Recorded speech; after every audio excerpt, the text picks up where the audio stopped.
গতভাবে Iran হয়তো এমন কিছু ক্ষেপণাস্ত্র রাখতে পারে যা লন্ডন পর্যন্ত পৌঁছাতে সক্ষম। হালকা ওয়ারহেড ব্যবহার করলে ক্ষেপণাস্ত্রের পাল্লা আরও বাড়তে পারে, কিন্তু তার মানে এই নয় যে ইরানের হাতে লন্ডনে নির্ভরযোগ্য কার্যকর হামলা চালানোর বাস্তব সক্ষমতা আছে।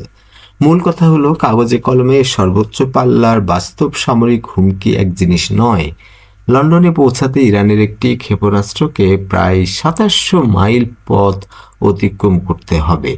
কিছু বিশেষজ্ঞদের মতে ওয়ারহেডের ওজন কমালে এই ধরনের পাল্লা তাত্ত্বিকভাবে সম্ভব হতে পারে। তাই প্রযুক্তিগত দিক থেকে বিষয়টি পুরোপুরি উড়িয়ে দেওয়া যায় না, তবে এখানে বড় কিছু সীমাবদ্ধতা আছে। প্রথমত, এত দীর্ঘ দূরত্বে ক্ষেপণাস্ত্রের নির্ভুলতা কমে যায়।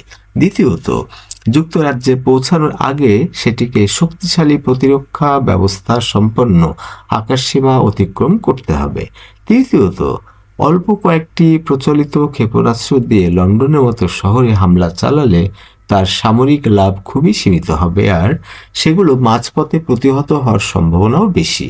তাই সতর্ক ও ভারসাম্যপূর্ণ উত্তর হলো এই: তত্ত্বগতভাবে ইরান হয়তো লন্ডন পর্যন্ত পৌঁছাতে পারে, এমন ক্ষেপণাস্ত্র রাখতে পারে, কিন্তু এই মুহূর্তে লন্ডনের বিরুদ্ধে নির্ভরযোগ্য, নিখুঁত ও বাস্তব হামলার সক্ষমতার শক্ত প্রমাণ নেই।